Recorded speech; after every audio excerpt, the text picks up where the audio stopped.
Hello and welcome back, and that's right, it's fast becoming the worst kept secret in the world of storage, but the DS925 Plus has leaked again. Over on Reddit, user AhmedJM noticed that the DS925 Plus official page from Synology is on Amazon.co.uk. It looks like it's a pretty much official page. It was added on the 8th of April. It's Amazon distributed there. It's got the price there on screen at 550 Nika, and there is even a page up for the expansion, the DX525 Plus.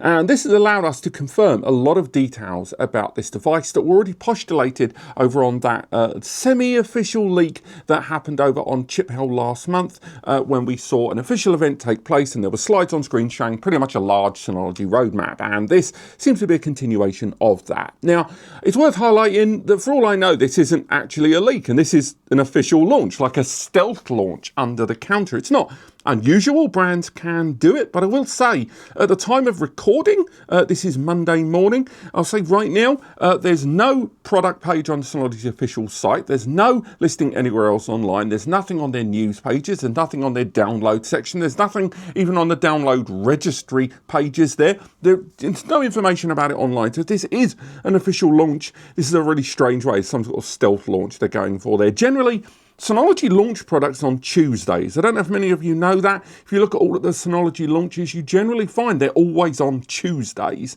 But this seems to be pretty much concrete information about this device launching, and that it's going to launch on the 7th of May. But again, all of this is based on a page that may have been leaked. It may even be a hoax for all I know. And if it is, bloody well job if you're the guy that did it. But I will say that I think we also have to perhaps wonder if Synology are looking at what's going on with the whole tariff trade US administration stuff that's going on down now, and they're thinking we've got products sitting in the US and we need to get it out before a potential tariff hurdle appears for American buyers there. So let's not overlook the fact that might also be a contingent factor here that suddenly exacerbated a lot of launch, the dates being changed, and therefore mistakes can happen.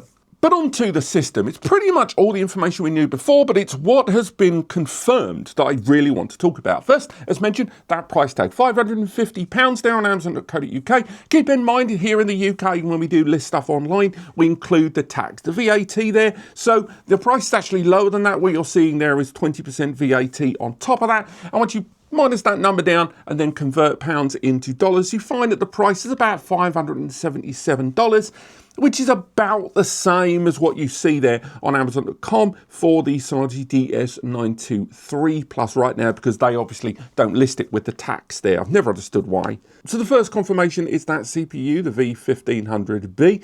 Now that is a 4-core 8-thread processor there, so it's actually double the cores, double the threads, but lower the TDP than the R1600 in the previous unit, the DS923 Plus there. It does have a lower clock speed that it can burst up to, but I will say I think a lot of users that are going to be running VMs, containers, Docker, that sort of thing, are going to be happier to see a CPU that's got a lot more hands on deck, a lot more vCPU potential. Again, I mentioned this in another video coming up soon about refreshes. Keep in mind, if you are a DS923 Plus buyer, this isn't for you. Synology aren't trying to refresh this device. It's not like an iPhone where someone buys a DS923, a DS925, a DS927. It doesn't work that way. They're targeting buyers for perhaps 5 to 7 years ago. And 5 to 7 years ago, you're looking at a quad-core Intel Celeron. I think that was, if we include the DS918 there, it had M.2s there on the base. This is kind of targeted at them, but I think there is still going to be a contingent of buyers hearing the continued moving away from integrated graphic CPUs, and they're going to be bummed out by that, and I totally get it.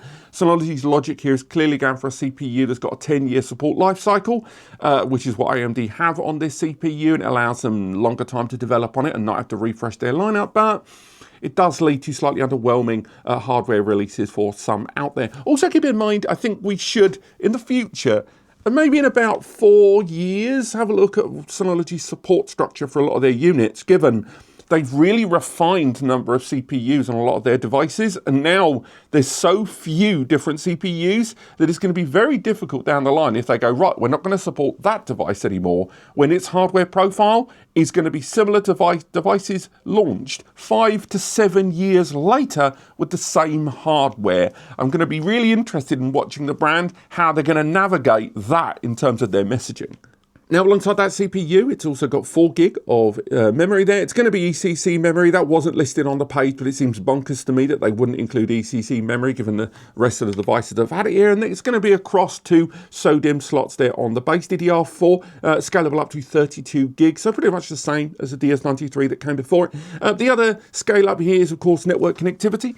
The DS923 Plus and indeed the 423 Plus and all the ones that came before it all arrive with 1 gig Ethernet there, 2 1 gig ports. This has got 2 times 2.5 GBE, a very good scale up there in terms of network connectivity.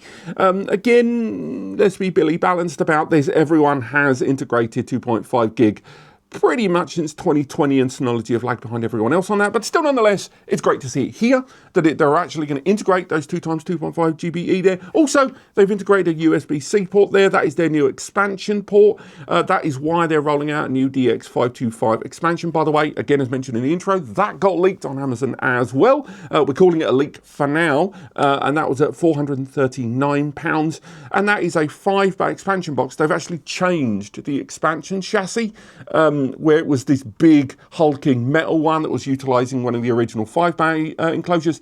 Now the expansion box seems to be stylized on the DS1522, much more compact, low noise model. So at least that expansion is going to look a lot more flush with the device it's expanding with, and also it's going to be smaller and more compact. Because even if it was USB 3.2 Gen 1, that's going to be 6 gigabits per second. I think a lot of users, again, we'll have to dig into the CPU profile later, whether, a lot of users would hope that that would support 10 gig USB. Now, the reason for that is going to be twofold. Number one, the second one we'll get onto later, but the first one is because if you've got those 5 drives and you wanted to use, for example, SSDs, that 5 gig actually ends up capping things. You're only allowing for about 100 megs per drive. For drives these days that can comfortably hit 200 megabytes per second, and SSDs that can hit 3, 4, close to 500. So I hope they're going to scale up from that. But looking at the CPU profile, I don't think that's going to happen.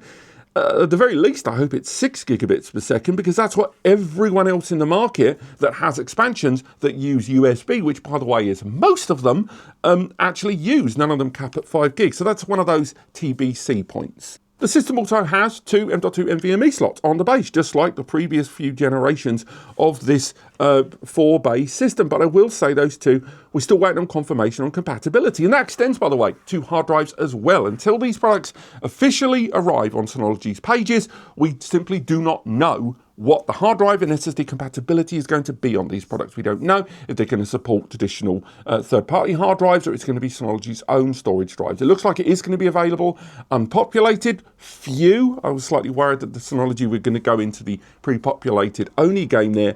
But this does lead to one of the changes on the system I find, frankly, baffling.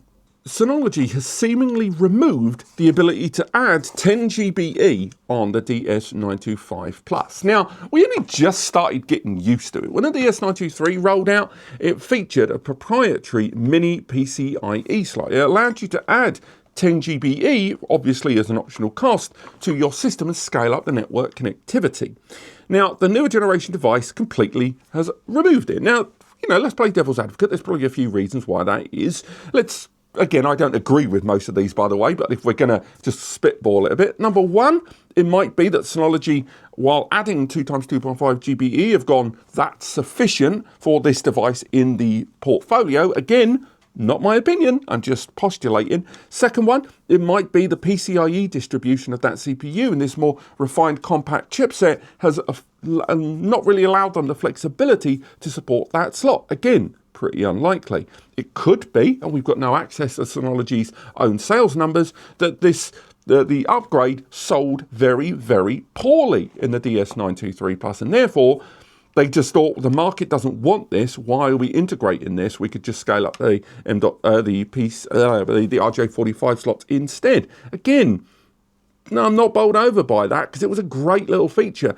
And although the CPU, not the newest CPU, is at least a scale up in, capability. I will say the removal of that upgradability towards 10 GB on this system is a real thorn in my side for this device. I think right now, if you're in the market to either buy or you're considering upgrading towards the DS925 Plus and you're looking at the DS923, I'll say right now, the 925 is probably the better box on day one in almost every way, because it gives you everything the other one does, but it scales up the CPU capability and the distribution of the CPU's components in terms of cores and threads.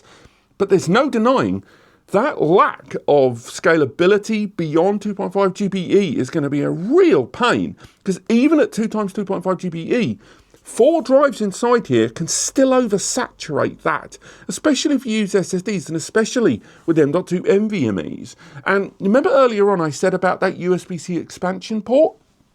It'd be very interesting to see if Synology would ever engage with USB-C to 10G upgrades. Unfortunately, and we could postulate that, but unfortunately I don't think that is the case. That CPU, I just don't think they will be able to wangle a USB to 10G adapter that goes into that slot to allow people to find another way to add 10 gigabit Ethernet. It's not impossible. The CPU doesn't really have that feature set out the gate ready to go, and the majority of 10 GBE to USB-C adapters support Thunderbolt 3, Thunderbolt 4 and USB 4, so that would probably mean that Synology would have to add USB 4 on this device to go down that road. And I just don't see them doing that on that CPU. Again, check it out. The spec sheets are readily available from AMD. It's not impossible, bridge, etc., but not highly likely. But I'll say right now, on paper, with the exception of the lack of ability to scale up to 10 GBE, apparently right now, and also we're still waiting for confirmation on hard drive, SSD, M.2 NVMe compatibility. Those points aside, the DS925 Plus is still, for me, a better box than the DS923, simply because of that CPU being a lot more flexible in what you're going to be able to deploy it with. It was previously used in larger SMB systems, and again, it's not unusual for Synology to bring hardware profiles down from different tiers of their portfolio into lower tiers over time. I will say, if you've bought a DS923 already, fine, stick with it. Trust me, you're laughing. But because this DS925 Plus, as mentioned earlier, is aimed at people that purchased 5 to 7 or maybe even longer years ago, looking to upgrade their DS916s and 918s to a more modern gen. And again, it does have features there that those older gens didn't. It's not going to be for everyone, and I think Synology knows that. And the fact that they've managed to maintain that price point is very interesting, because again, these devices have rocked in the UK at about 500 to 550 every few years since about 2015-16. They've maintained that price point. You've got to give them credit for that. But it does feel like with all this Tariff stuff that's going on, potentially, I know they've been paused at the time of recording, Synology might well be looking at the distribution of their products at that price point, at the 500, 1,000, 2,000 level, and thinking, this thing might get real pricey for some buyers. And again, it's not that they've always been a value proposition, but they've been a value proposition against cloud services, against non-bare metal solutions, which aren't really going to face the same tariff problems. But that's a conversation for another day. But nonetheless, there are links in the description to a breakdown article that I'm upgrading over time about this, and there are links to both the DS925 Plus and the DX525 on Amazon, linked below. And there's links to other things that we've talked about, and all of those links are affiliated. We do get a small commission on if you use those, so please only use those links, 1, if you find this video helpful, and 2, that you were going to shop in those stores anyway. If that's the case, please use them. It results in me and Eddie getting a small commission. It allows us to keep doing what we do. Thank you so much for watching, and I'll see you next time.